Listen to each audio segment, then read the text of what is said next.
Europe underdeveloped Africa. Walter Rodney. The very first time I read that book, it sent some shivers of pain and sorrow into my bone marrows. Why? Because the rate at which Africa remained underdeveloped, so many of them after 54 years, 55, 60 years of independence, it baffles me. Sometimes I ask myself, does it mean that we are dwindling instead of growing? Does this mean that as years go, we go worse? This is the question I ask myself whenever I think about Africa. Welcome to the Diary of a Broken Man, where we dissect political, economic and social issues concerning Nigeria and Africa as a whole. Today we talk about Africa and her minerals and how Europe has kept Africa under them just to be sapping their minerals. Remember to subscribe, to like, to share and to comment. Now, Africa has a third of the world's minerals. Whatever the world, the fact that there is a company called Apple today, that they are still producing what they are producing, Samsung, Tesla, all these companies depend on Africa. And what do they depend on? Minerals from Africa for their raw materials. And unfortunately, where they get these raw materials remain not just poor, but in abject poverty.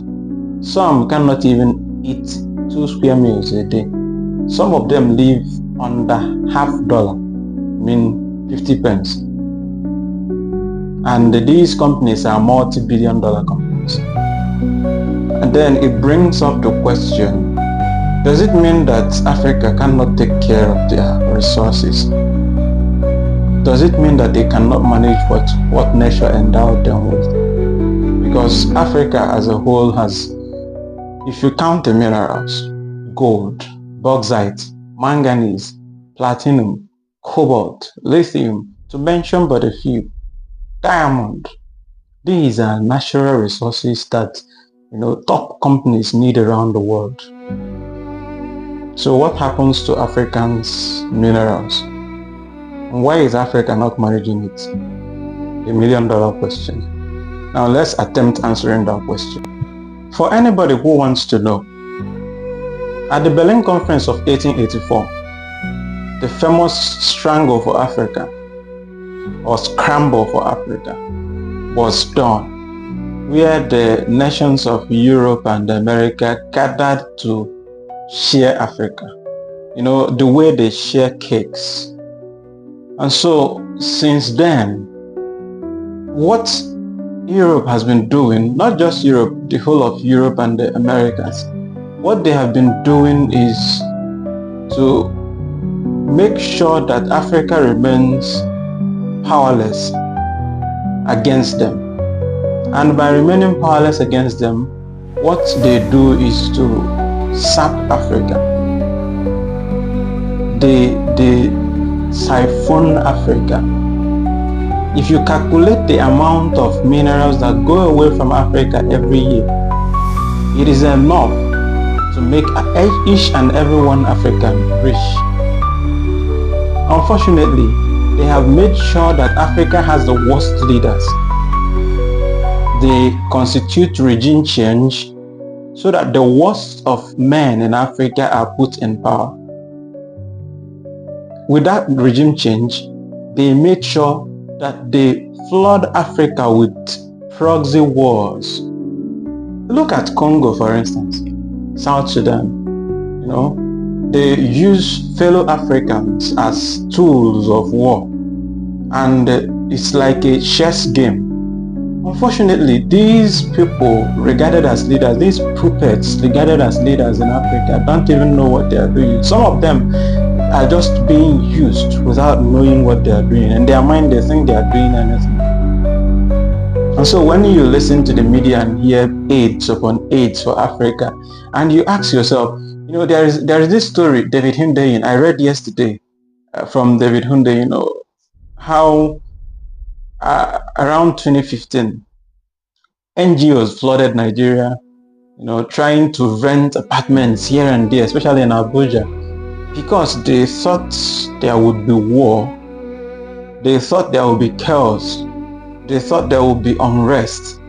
And by thinking there will be unrest, their plan is to rent 12 years, 10 years, so that they will be begging money on behalf of Africa, because the problem now is that Africa has been reduced to agentic people to be spoken for, not to be spoken with or spoken to. So they are spoken for. So in that sense, they go to Europe and paint Africa as the poorest of the poorest of the poorest. Yes, there are poor people in Africa, but the way it is painted is amusing. You go around, I've been to at least 6-7 countries around Africa, and I ask myself, so where are all these pictures I see, the UN, because the UN has kept propagating this idea of Africa being the poorest of the poorest of the poorest. They go to the nickel part of Africa and they snap pictures and videos, and they use them as a means of their campaign for poverty, campaign for support.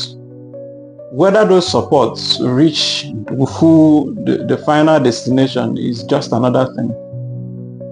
I remember some NGOs that came to bring, good drinking water. And after 20 years, they are still there bringing good mineral water. And I wonder, what's this mineral water that cannot be done in a year and then finished up? If truly they are, the saviors as they come or present themselves to be, why is it that after 10 years they are still doing the same thing, still collecting the same funds? Is it not amazing? Is it not surprising? Now, my pain is that with all these minerals in Africa, bauxite, manganese, platinum, group metals, cobalt, lithium, and all these minerals and all this gold, diamond, Let me not talk about oil. Let me just leave on the, hard minerals, non-oil minerals. On all these, we have had the worst leaders who cannot, the most uncreative set of people find themselves into the corridors of leadership. How do they find themselves? They are sponsored from abroad.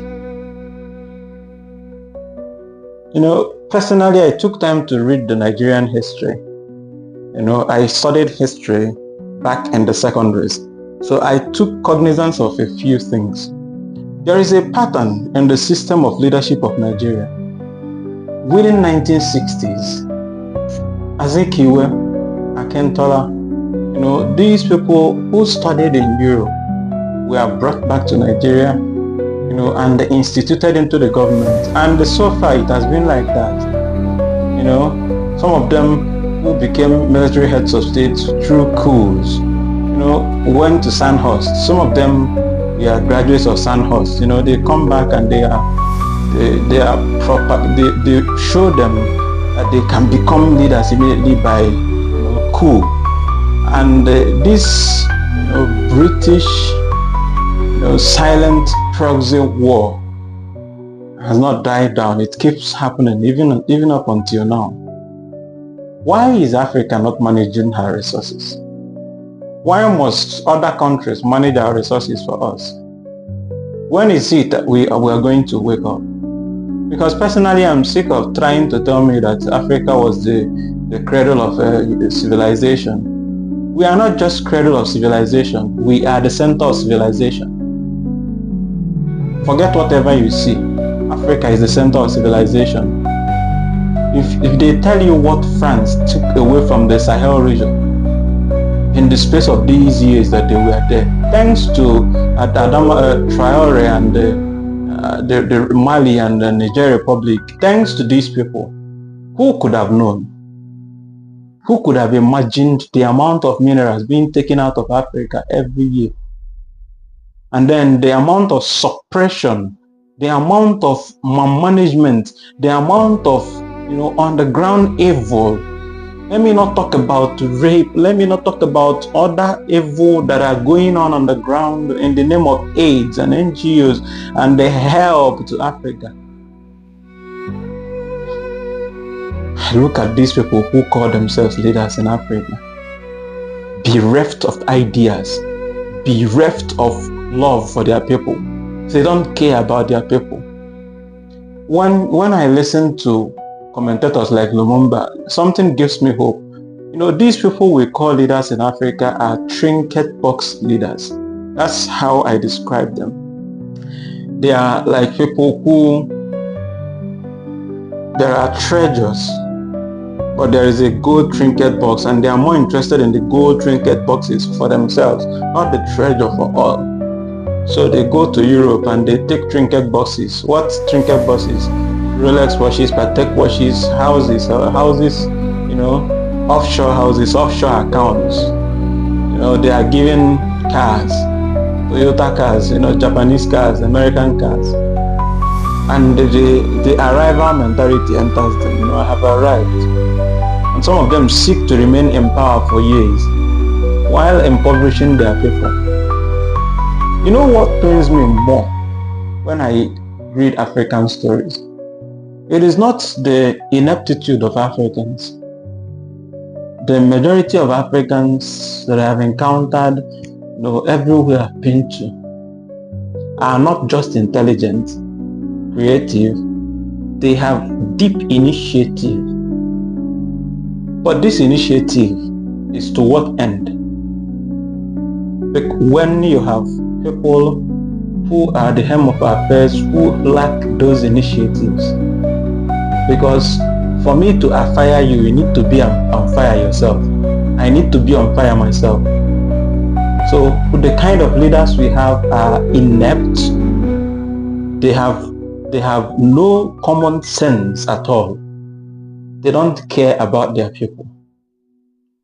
From Nigeria to Ghana to South Africa to Kenya to every leader we've had in Africa, apart from a few like Sankara, these people who cared to get Africa to where they should be. Unfortunately, people who have risen to that rank of trying to seek what belongs to Africa and to keep it in Africa, either they are eliminated or they are demonized. The goal is that Africa must remain poor. Why can't we wake up? Why can't we have the right leaders? Unfortunately, they have put Africa in a circus lifestyle. Circuses. So they put music, entertainment, everybody is dancing. While our minerals are going away, people are dancing all over the media, dancing. They use Africa as pawn in the play. They are dancing football, watching Manchester United and Chelsea and Arsenal, Real Madrid, and our minerals are being used to build those places those beautiful places we see.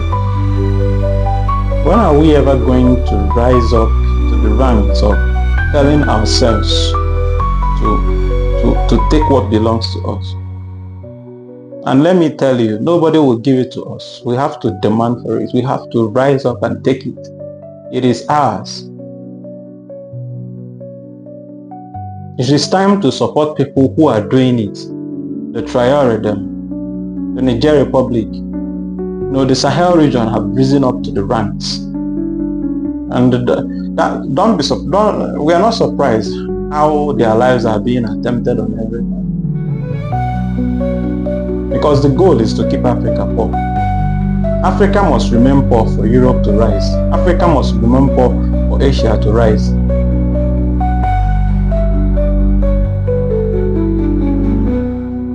We need to rise up. We need to rise up. It's time. It's time. The world is laughing at us. The world is looking at us like jesters.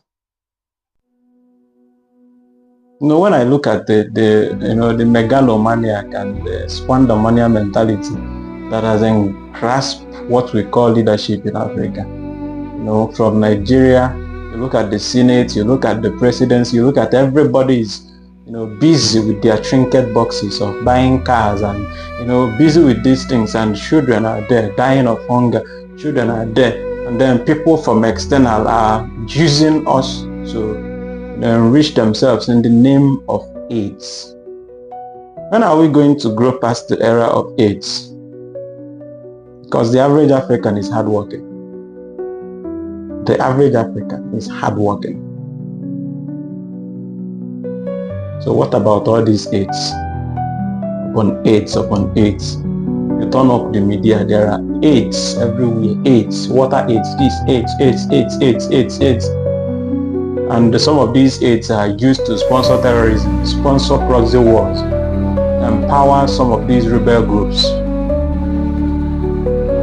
When are we going to rise up? Africa, rise up. Rise up, Africa. Mother Africa, rise up. It is time. Rise up. Remember to subscribe, to like, to share, to comment. Africans, we need to do better. Cheers.